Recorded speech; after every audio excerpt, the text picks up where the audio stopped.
پنجاب کا وہ جنگجو جس کی مزاحمت نے سلاطین دلی کو مسلسل پریشان کیے رکھا، پوٹھوہار کے اس سردار جسرت کھوکھر اور اس کے قبیلے نے کئی غیر ملکی حملہ آوروں کو مسلسل ٹف فائٹ دی۔ منگولوں سے لے کر افغان حملہ آوروں تک جسرت اور اس کے قبیلے نے ان غیر ملکی حملہ آوروں کا کیسے مقابلہ کیا۔ پنجاب کی مزاحمت کی تاریخ جسرت کھوکھر اور اس کے قبیلے کے بغیر نامکمل ہے۔ یہ تاریخ کیا ہے، جانیے اس ویڈیو میں۔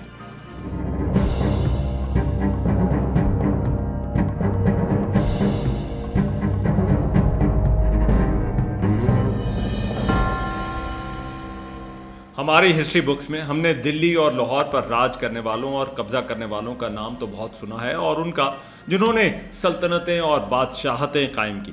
ان میں سے زیادہ تر سینٹرل ایشیا یا افغانستان سے آئے تھے، لیکن اکثر ان لوگوں کا ذکر کم ہوتا ہے جو یہاں سے ہی تھے اور جنہوں نے یا تو ان غیر ملکی حملہ آوروں کو شکست دی یا ان کے خلاف مزاحمت کی۔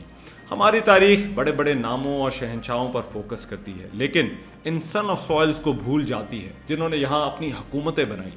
ایک ایسا ہی سن آف سوائل جسرت کھوکھر تھا جس کا تعلق پنجاب سے تھا، اور پنجاب اور بیرونی حملہ آوروں کے ڈسکورس کا جب بھی ذکر ہوگا یا اس کی تاریخ لکھی جائے گی تو وہ جسرت کھوکھر کے بغیر نامکمل ہوگی۔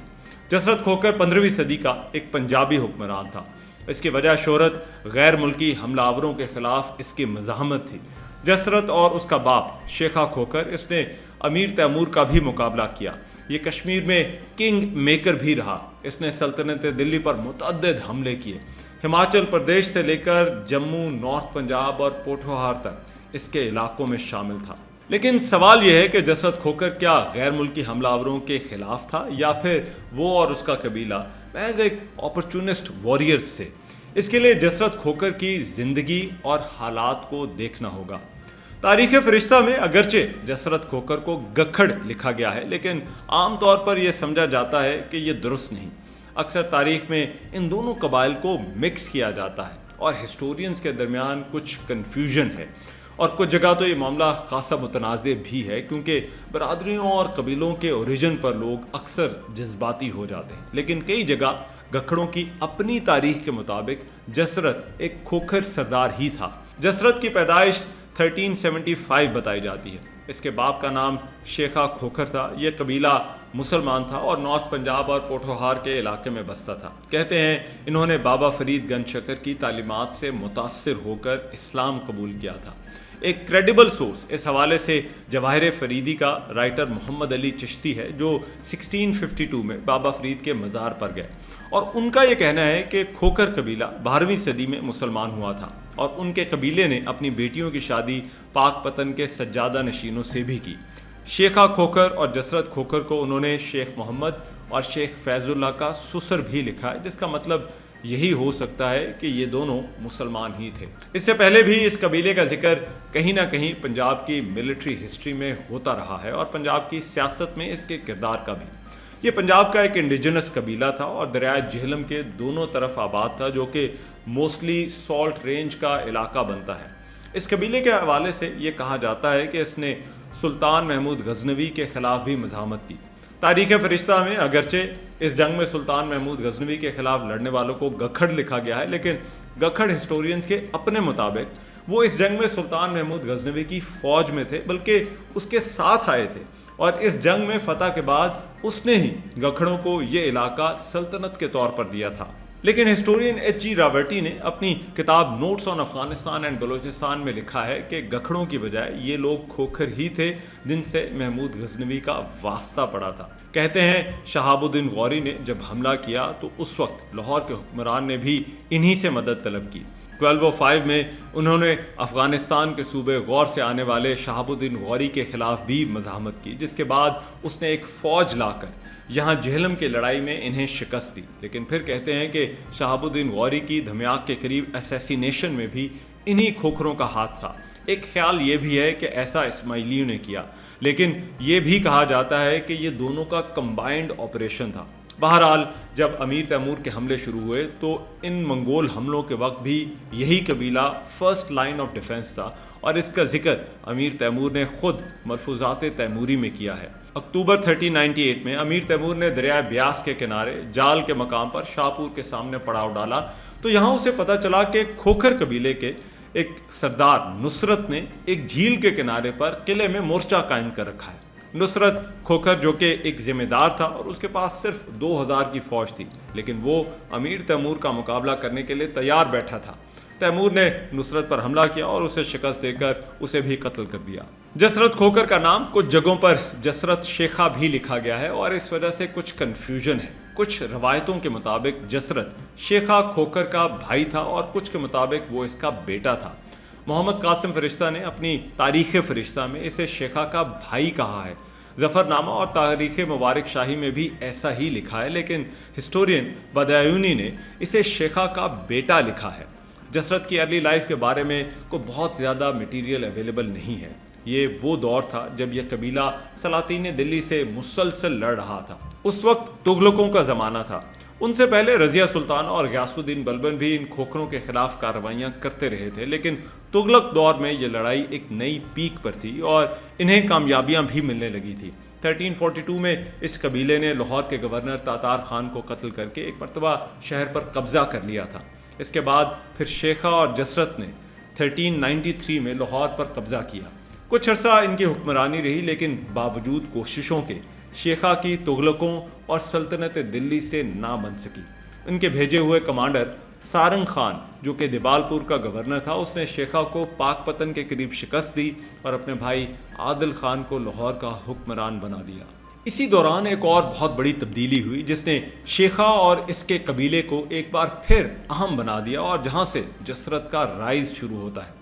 یہ وہ وقت تھا جب منگول سردار امیر تیمور، جسے دنیا تیمور لین کے نام سے جانتی ہے، اس نے یہاں کا رخ کیا۔ امیر تیمور کے بارے میں کہا جاتا ہے کہ اس نے شہر کے شہر مٹا دیے۔ ایک ریسرچ کے مطابق اس کی فوجوں نے اپنی مختلف کیمپینز میں 17 ملین لوگوں کو قتل کیا، جو کہ اس وقت دنیا کی کل آبادی کا 5% تھا۔ یہاں کے شہر ملتان، لاہور اور دلی بھی اس سے محفوظ نہ رہے۔ ایک روایت کے مطابق جب امیر تیمور یہاں پہنچا تو اس وقت لاہور شہر کھوکھروں کے پاس ہی تھا۔ کھوکھروں اور منگول حملہ آوروں کی جنگ ہوئی۔ کہا جاتا ہے کہ شیخا اور جسرت نے ان منگولوں کا بھرپور مقابلہ کیا، لیکن انہیں شکست ہوئی اور وہ شہر خالی کر کے چلے گئے اور منگول لاہور میں داخل ہو گئے، جس کے بعد ان منگولوں نے لاہور میں قتل عام کیا۔ اس قتل عام کی تفصیلات تاریخ فرشتہ اور شرف الدین کی ظفر نامہ کی ٹرانسلیشن میں تفصیل کے ساتھ لکھی گئی ہیں۔ کہتے ہیں اس وقت منگولوں نے لاہور میں لوگوں کے سر کاٹ کر میناروں اور دریا کے کنارے پولز پر لگا دیے تھے۔ لوگوں کی لاشیں خوف پھیلانے کے لیے درختوں کے ساتھ الٹی باندھ کر لٹکائی گئی۔ دلی کی طرف بڑھنے سے پہلے 1 لاکھ لوگ جنہیں غلام بنا لیا گیا تھا انہیں بھی مار دیا گیا تاکہ دلی میں خوف پھیلے اور وہاں مقابلہ کیے بغیر ہی لوگ شہر خالی کر دیں، جس کا ذکر خود ملفوظات تیموری میں بھی ہے۔ ایک روایت یہ بھی ہے کہ اس کے بعد دلی کے سلطانوں کی مخالفت نے شیخا نے منگولوں کا ساتھ دینے کا فیصلہ کیا جب اس نے دلی کا رخ کیا، اور اس کے بعد بدلے میں اس نے پھر سے لاہور مانگ لیا۔ تیمور نے اپنے خط میں بھی اس کا ذکر کیا ہے۔ بہرحال منگولوں کے بعد شیخا اور جسرت کو لاہور واپس مل گیا اور انہوں نے وہاں پہنچ کر اس تباہ شدہ شہر کو ٹیک اوور کر لیا۔ 3 سال تک انہوں نے پھر سے شہر کو بسانے اور اپنی حکمرانی چلانے کی کوشش کی، لیکن اسی دوران ان کی منگولوں سے پھر سے بگڑنا شروع ہو گئی۔ کہتے ہیں اس کے بعد امیر تیمور نے اپنے 4 کمانڈرز کے ساتھ ایک فوج بھیجی تاکہ کھوکھروں کو سبق سکھا سکے۔ یہ چاروں کمانڈرز اپنی 92,000 فوج کے ساتھ لاہور کی طرف بڑھے اور انہوں نے لاہور کو محاصرے میں لے لیا۔ لاہور شہر میں اس وقت ان تیموری فوجوں نے ایک مرتبہ پھر قتل عام کیا اور جو کچھ رہا سہا تھا سب کچھ لوٹ لیا گیا۔ ایسا لگتا تھا منگول اس دفعہ شہر کو صفحہ ہستی سے مٹا دینا چاہتے تھے، اور لاہور نے ایسا دن کبھی نہیں دیکھا تھا۔ یہ لاہور کی تاریخ کا بدترین دور تھا۔ تیمور کی بھیجی ہوئی فوجوں نے شیخا کو گرفتار کر لیا اور اس کے خاندان کے باقی لوگوں کو بھی۔ کہتے ہیں اس کے بعد منگولوں نے شیخا کے ساتھ جو سلوک کیا اسے دکھانے کے لیے لوگوں کو لاہور شہر کے گرد کئی کوس سے بلایا گیا۔ تاریخ مبارک شاہی میں لکھا ہے کہ شیخا کی زندہ کھال اتار دی گئی، لیکن بابر نامہ کے مطابق اسے اور اس کے بیٹوں کو غلام بنا لیا گیا۔ یہ بھی کہا جاتا ہے کہ تیمور راوی کے کنارے کھڑا ہوا اور اس نے خود شیخا کھوکھر کا سر اس کی گردن سے اڑایا اور پھر اس کی لاش کے ٹکڑے کر دیے۔ اس کے بعد اس کا سر لاہور کی گلیوں میں گھمایا گیا، لیکن جب جسرت کی باری آئی تو اس نے اسے غلام بنا کر ساتھ لے جانے کا فیصلہ کر لیا۔ منگول جسرت کو باندھ کر اپنے ساتھ پیدل سمرقند لے گئے۔ شیخا کھوکھر کی کہانی تو لاہور پر منگولوں کے اس حملے کے بعد ختم ہو گئی، لیکن جسرت کی کہانی ابھی باقی تھی، اور اس قید کے بعد ہی اس کا رائز شروع ہوتا ہے۔ ابھی اس کی زندگی میں اور جنگیں بھی باقی تھیں۔ امیر تیمور کے 1405 میں مرنے کے بعد ایک دن موقع ملنے پر جسرت منگولوں کی جیل سے بھاگ نکلا اور واپس ہندوستان پہنچ گیا، اور شیخا کے بعد اب قبیلے کی کمان اس کے پاس آ گئی تھی۔ پوٹھوہار کے اس جنگجو نے پھر سے اپنے قبیلے کو اکٹھا کرنا شروع کر دیا اور 14,000 گھڑ سواروں کی ایک فوج تیار کی۔ اس نے اپنی فوج کو منگولوں کی طرح ٹرین کیا، جو بہت تیزی کے ساتھ حملے کرتے تھے اور دشمن کو سنبھلنے کا موقع نہیں دیتے تھے۔ جسرت نے پوٹھوہار اور بھمبر کے مختلف علاقوں میں اپنے قدم جمانے شروع کر دیا اور اس نے سیالکوٹ پر بھی قبضہ کر لیا۔ 1420 میں کشمیر میں ایک سول وار شروع ہو گئی۔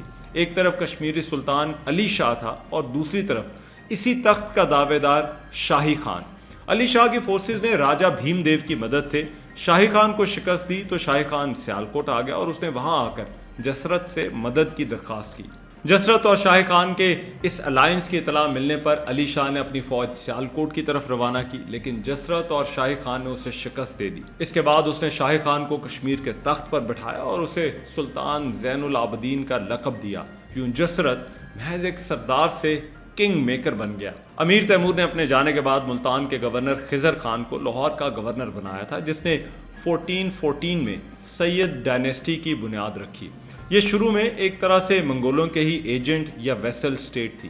اس کے بعد اس کا بیٹا مبارک خان تخت پر بیٹھا۔ جسرت نے اس سید ڈائنیسٹی کو ماننے سے انکار کر دیا۔ سیالکوٹ پر قبضے کے بعد جسرت کی نظریں پھر سے لاہور پر تھیں، جو کبھی ان کے پاس تھا۔ شاید وہ لاہور اور وہاں پر جو کچھ اس کے ساتھ ہوا تھا وہ اسے کبھی بھولا نہیں۔ اس کا ٹارگٹ ایک مرتبہ پھر لاہور کو ٹیک اوور کرنا تھا۔ جسرت کی فوج نے لاہور شہر کا محاصرہ کر لیا۔ سیدوں کے جرنیلوں کی آپس کی لڑائیوں کی وجہ سے جسرت کو لاہور پر قبضہ کرنے میں کوئی مشکل نہیں پیش آئی۔ اس نے شہر کے قلعے پر چند گھنٹوں میں ہی قبضہ کر لیا، اور یوں جسرت کچھ عرصے کے لیے پنجاب کا انڈسپیوٹڈ حکمران بن گیا۔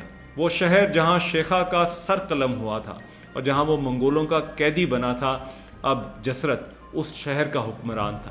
لیکن لاہور اور جسرت کی کہانی میں ابھی بہت سے موڑ تھے۔ لاہور اس کے ہاتھ سے بار بار نکلنا تھا اور تقدیر نے اسے بھی لاہور بار بار لے کر آنا تھا۔ جسرت نے لاہور پر 9 بار قبضہ کیا اور یہ شہر اس کے ہاتھ سے نکل گیا۔ اس نے اس شہر کے لیے 20 جنگیں لڑیں۔ یہ جسرت کی لاہور سے محبت تھی، یا غیر ملکی حملہ آوروں کے خلاف اس کی ریزیلینس، یا پھر محض اس کی اور اس کے قبیلے کی انا کا مسئلہ؟ یہ ایک سوال ضرور ہے۔ جسرت کے ساتھ پنجاب کا حکمران بننے کے بعد کیا ہوا، پنجاب کے اس جنگجو کی باقی کہانی اگلی ویڈیو میں آپ کو بتائیں گے۔ اگر آپ کو یہ ویڈیو اچھی لگی ہو تو بیل آئیکن پر کلک کیجیے اور چینل کو سبسکرائب ضرور کیجیے گا۔ اگر آپ پنجاب کی تاریخ میں کسانوں اور بھٹیوں کی بغاوت کے بارے میں جاننے میں انٹرسٹڈ ہیں تو دیے گئے لنک پر کلک کیجیے گا۔